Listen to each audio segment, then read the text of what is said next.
Hi everyone. Just a quick update. I suppose the most important thing to say is, once I found it, where is it? The all-important, it's gone missing. I got my certificate of entry from the Royal Thai Embassy in London. They emailed it to me. Now I can't find it. It's okay. It's I got a soft copy somewhere, but I was going to flash that at the camera. So hi, Zoo Scott. All right. Let me just. Where is it? There it is. Okay. So voila. This is the magical piece of paper. Signed, sealed and approved by the embassy. This is obviously just a printout, but it's a certificate of entry, so it's got my name, it's got my passport number. It was a good job I checked when they sent it. It had the wrong passport number on it, so I checked that and sent it back, and they changed it very quickly, so all good. So it's got my flight dates on there. Hi, Callum. Yeah, so this kind of gives all the information about me. This is what you need to present at. Thanks, Sue Scott. Yeah, a lot of things to jump through for that. They also sent me, they sent me this. I've got to go put an app on my phone so I can be tracked and traced. I've got declaration forms to fill out. Yeah, there's another declaration. Basically you allow, you sign it where you waive that you'll be quarantined and you're not gonna do anything silly, what have you. There's my hotel booking. Hi Ryan. Yes, progress for sure.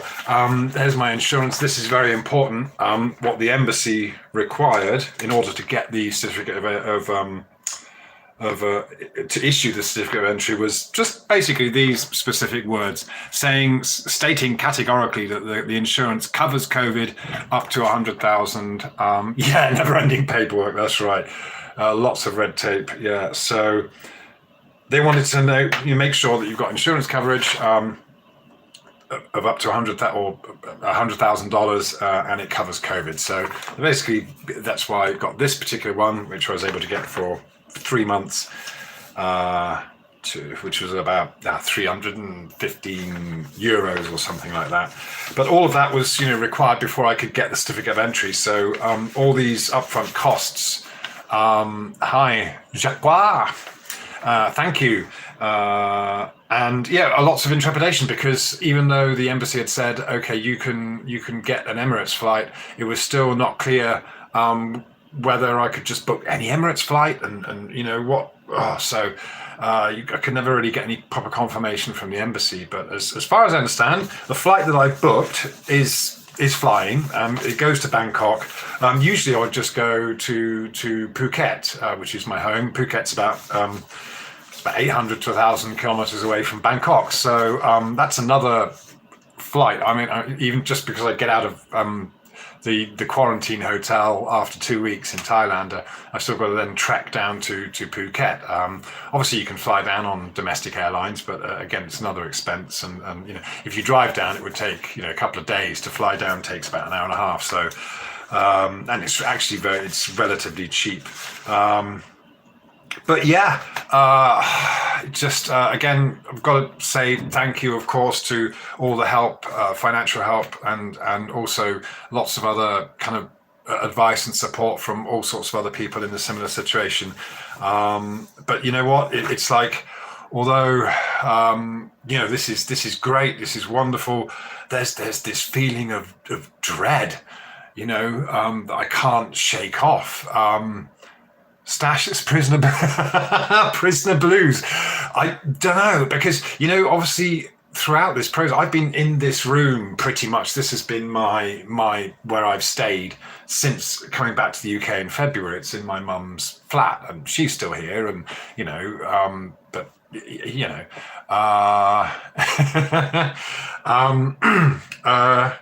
it's I went through all those stages at first. I mean, okay, everyone was going through lockdown, which was kind of traumatic in itself, but for myself, it was there was Thailand was locked down. There was no way of knowing when the borders would open up again, when flights would resume, and things like that. So that was this kind of the whole lockdown thing was compounded. It is a bad time to travel, Miroslav. And again, I was. If I could have helped it, I would have waited it out. It's like, well, okay, all these restrictions are surely not going to last forever. But again, there was no end date. There was no, okay, we're going to implement this from October till, it's just nobody can tell you anything. So, I and without much funding, I would have, hi, Tony, I would have, you just had to kind of wait until whenever, who knows, how and when all of this will clear up. So anyway, this is all part of the thing. So it's wonderful to be making this progress, but it's just weird. It's because obviously I still have to go for the COVID test, and I have to arrange that so that I get the results within 72 hours of traveling, or there's a bit of, you're not sure whether it means, well, within 72 hours of arriving, or then I've got the stop off in Dubai. So there's all kind of, I've got to make sure that I line things up there. And I'm reading one story where a guy had everything booked, but it was, last minute thing, got a positive COVID test result. So that was it. He couldn't get on the flight. So that, the hotel he'd booked, the flight he'd booked, and all that stuff, all just obviously, he could move dates and things like that. But and then a COVID test detox. So of course, there's this. I think most people won't feel any real sense of relief until they have the boarding ticket in hand. And Callum, I agree, but that's the thing. Your cat got a positive test. Of course, I've looked into using the NHS test, the home test, but the thing is now they don't give you. You have to. You can't do it for the reasons I'm doing it. And I would have to kind of lie. I'd have to kind of make something up, and that would open up a can of worms, because if you do it online, you order it online, but then of course you're giving them your phone number, your email, and all that stuff. You're identifying yourself, and then you've got to give a reason why you want the test. And they don't give you the choice that it's because I want to fly. It's because it's for anyone who suspects that they've got COVID and have come into contact with someone, or they want to check, or they're working for the NHS and they work.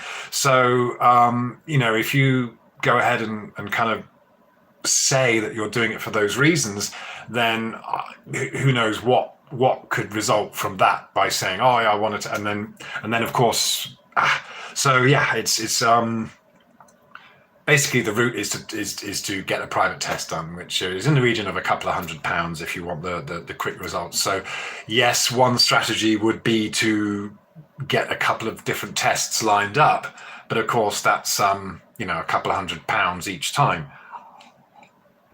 and obviously that's so it is this kind of Russian roulette kind of situation.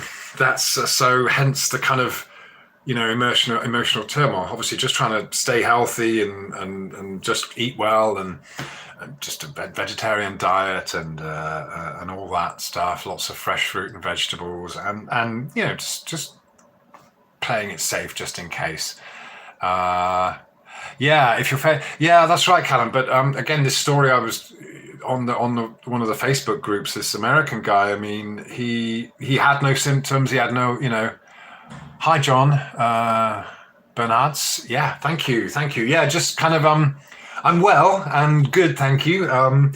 But just kind of, I thought it might be nice to just share the kind of the like I said, the emotional roller coaster that's going on here. And I'm sure it's the same for many thousands of people. We're all going through this situation. And so, once you get to that stage where, right, okay, I've got things booked, I've got dates, and all that. I know, Boggin. And of course, again, it would usually be the last person paying into the industry that's been generated around this whole thing, and that's clearly what this really is. It's just extra expense and extra hassle. I mean, I've not been able to focus on work much because I'm just, all of this, so it becomes very stressful. But then, there is no point where you feel relieved because there's always something else to do. There's always another step, and it's just, okay, have I got this? And am I going to need, who's going to want this? And it's just, as I was saying, kudos to the guys who did this originally, because there were no options to go on Emirates flights. There were just Thai Airways flights, and it was pot luck. It was luck of the draw. You couldn't get yourself on a flight. You had to wait to see if you were accepted. So there was double uncertainty there. But I mean, so the people that are now arriving in Thailand now are those who, well, of course, had the finances to be able to do it and have been planning this, or trying to gain traction for the past several months. But as I said, it was only August earliest and September where things really started to open up. So at the moment, Thailand's not accepting tourists at all, but only people in a certain position. How do I say that? Myroslav. Okay, It will be roller coaster if we don't stand against. I know. Hi Neil. Yeah. Excuse me. Oh.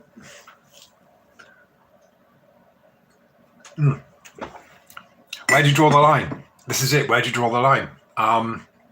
Yeah, I know. Right now, I'm acquiescing because I want to go and see my family. It's to be honest, I could deal with it. I'm not doing this for me. Yeah, I'm doing this for my wife and kids. I would put up with it. I would put up with staying longer if I. Do you see what I mean? On principle, maybe, but. There comes a point, especially when it comes to family, where you've got to make a decision, and that's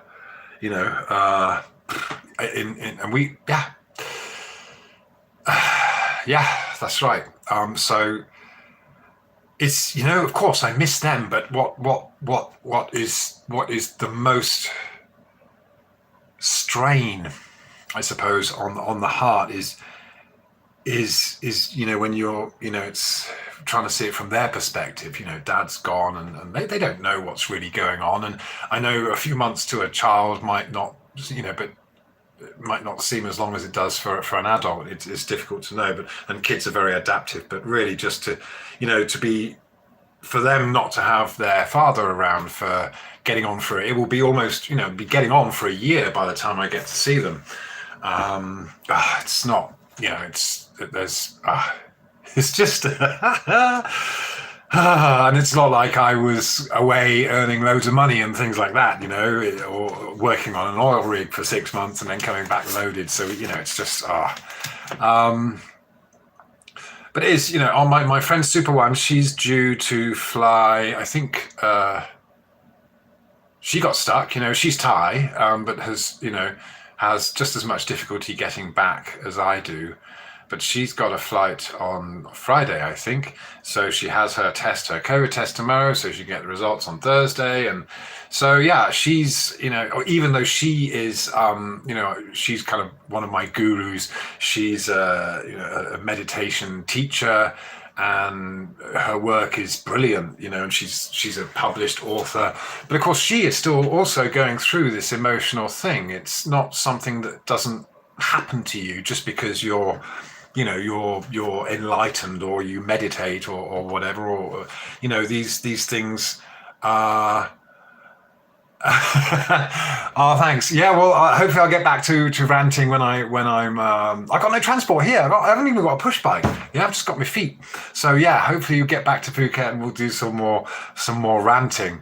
Yeah, to be honest, I would be doing a lot more ranting right now, but I hopefully you understand and respect that I've got to keep a fairly low profile, and just do what I got to do to get back to the family. What's that, John? Nick, I understand it's stressful, and they behind this are doing all movement for people difficult. Yeah, I know. Yeah, yeah. But and that's the thing, isn't it? You know, the human ability to adapt. I mean, is, you know, you have to be very inventive here, and the people, the other, you know, again, kudos to the people that have done this ahead of me in even worse circumstances. I mean, they've really had to pull out all the stops and dedicate their energy and focus their attention. Again, it's not something that we should be really doing. All we want to do is focus on looking after our families, and of course that's you know, but all these barriers and things come up, and it is made to be an almost impossible task just to live a normal life. So yeah, it does become very frustrating, and it wears you down, and yeah, again, I'm not sure what kind of emotions are really going on at the moment, but there's I just a feeling of, you know, sometimes a feeling of dread, feeling of uncertainty. It's just nervous, you know. And then of course, you know, I'm not nervous about flying, but then you think about, oh god, well, I hate flying usually, so you know, I'm not actually thinking about that right now. But of course, you know, what about the whole flying thing as well? Frankly, it would just be nice to be on the plane, and of course, just get there. So it's just yeah. Anyway, I didn't want this to be about me. It's just about, I wanted to let you all know that progress is being made. So with tickets and the hotel booked, and the insurance done, I was able to get the certificate of entry. That is the one thing that we all need. And that's, so again, it just comes down to the COVID tests. So I'm looking at different places I can get that done. I mean, if I can get 2 tests, you know, one just in case, then I will. You know, that's you got to play this game. That's the thing. There's you just got to do what you got to do. Yeah. Has anyone got any kind of comments or questions? Oh, I've lost, the chat's disappeared. Oh gosh. Oh man, sorry. I've missed all this. I didn't see the chat coming up. Right. So stationary plane. Keep the chin up, mate. Yeah. Thank you. Stiff upper lip and all that, right? Yeah, I'm drinking lots of tea, you know, and it kind of helps. It's nice, but yeah, I found the coffee. Coffee is. I'm not doing coffee so much now because it does get you tense, doesn't it? 2NLIT. Boris announces army in March. Oh, yeah. I mean, yeah, and of course, I think you hear people arguing on the radio or the TV, or, you know, and these, it's like, come on guys, no one's actually arguing about what they should be. Andy Sibley, hi Nick, I don't agree with your flat earth nonsense, okay, but I'm glad that you managed to get home. Oh no, I'm okay. Family is important. I don't begrudge anyone that. Well, okay, thank you, Andy. Yeah, I'm not home yet, but obviously it's imminent, hopefully.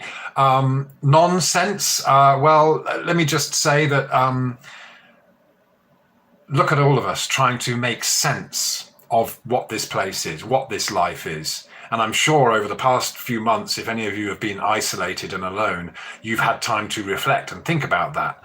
So, you know, I totally understand if people don't agree, but please don't call it nonsense, because when you think about it, nobody can make sense of what is going on in this life, yeah? And what we're all doing here.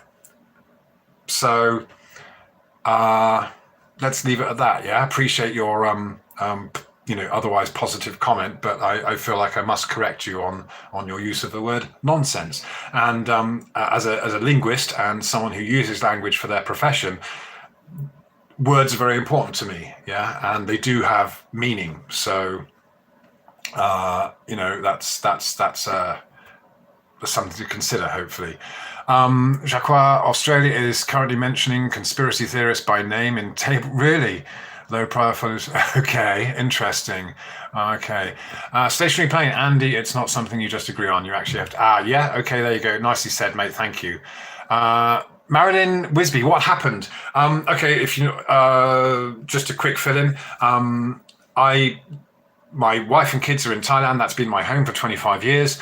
And I came back on what was supposed to be a brief visit in February, just to kind of take care of a few things, see my mother who's alone here. And so in many ways that's kind of worked out. But, Thailand has been locked down since then, since kind of February, March.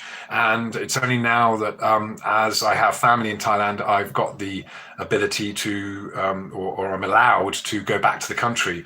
Tourists are not being allowed in, but it's prohibitively expensive, and so there's a whole lot of documentation to do, which I'm finally getting done. And so this is a kind of update because a lot of people have contributed to a fundraising campaign to help me have enough cash to afford all of these things I have to pay for, which I wouldn't normally have to pay for, just to get back home. So this is an update to say that I've got my certificate of entry from the Royal Thai Embassy in the UK in London. I must say, good job to those guys. They gave me a 24-hour turnaround on that. So, once you have it, they won't give you much information on what you've got. Obviously, it's been a learning process for everyone involved. So as time has gone by, the embassy has got more adept at issuing or informing people what they need to do. At first, it was just the language barriers and and what have you. I can speak Thai, but I every time I've called them, I've never gotten through. Spent an hour waiting on the phone. So of course, but then they communicate via email quite efficiently, but it's always kind of pidgin English and you're not quite sure what, so anyway, just, it's a mess. So, all right, let me go back. Got some more chats here. Sorry, just a second. So I hope that helps you understand, Marilyn and Tony Dixon. Tests do not.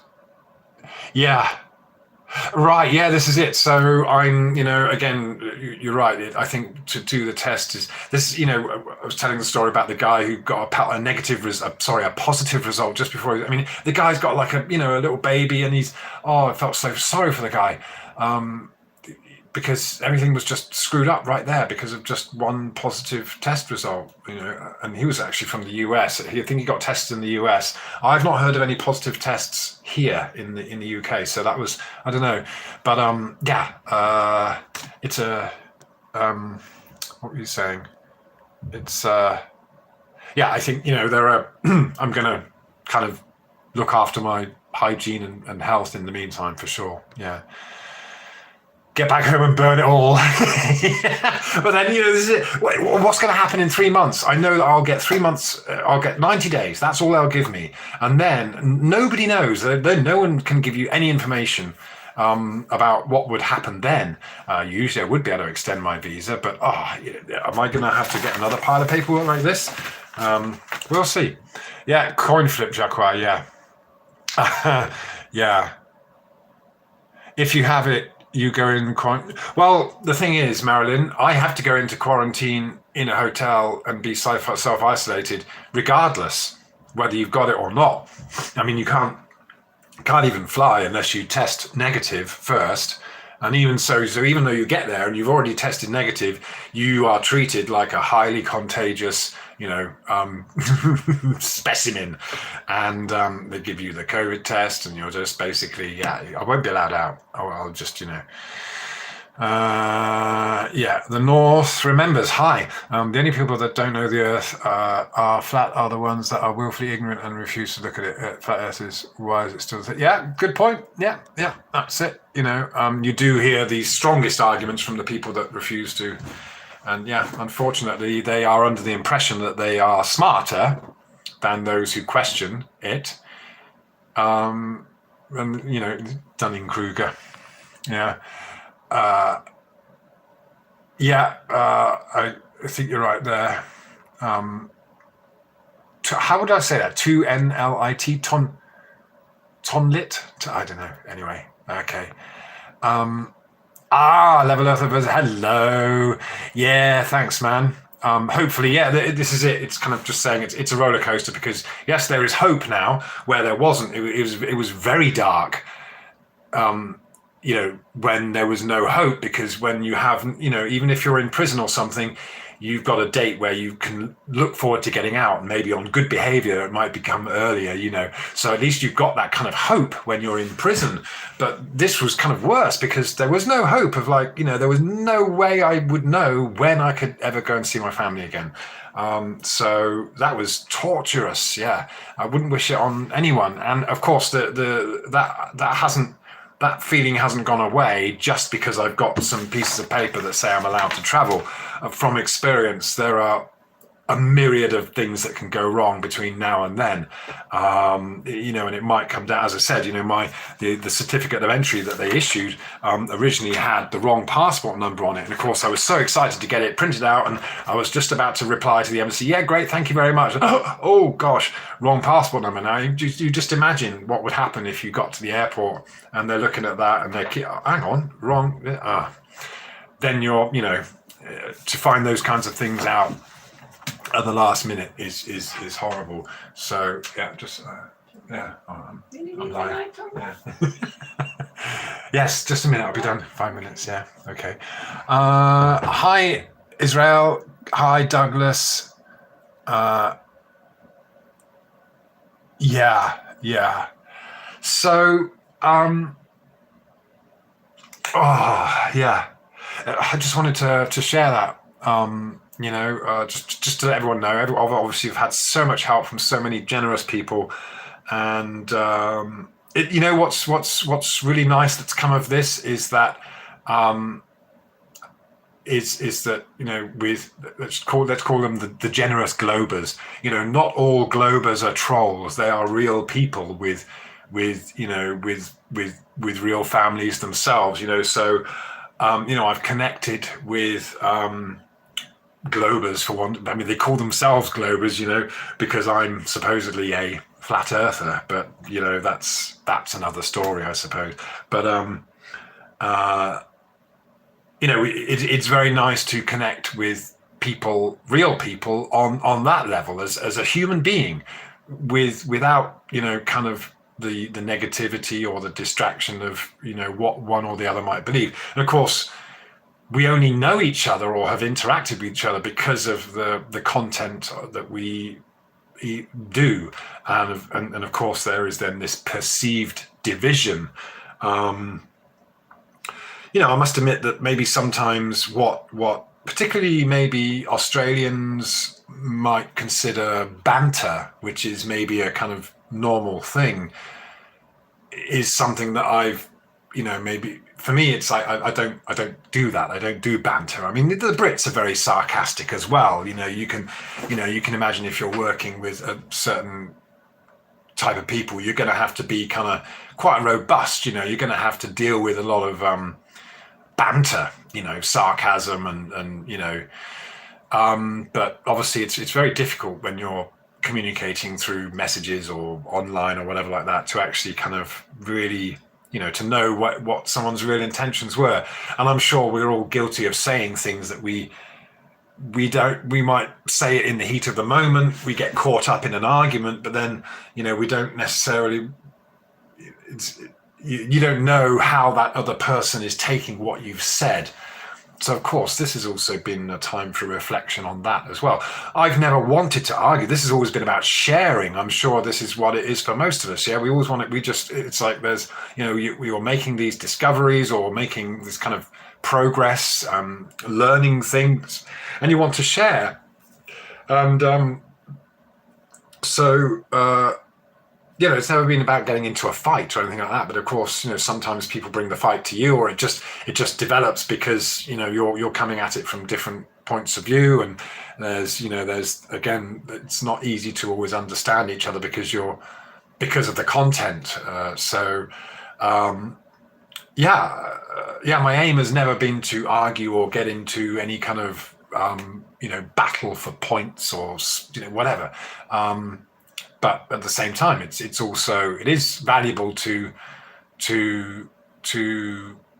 learn about individuals, because we all act and react as individuals. So all of this has been a learning process.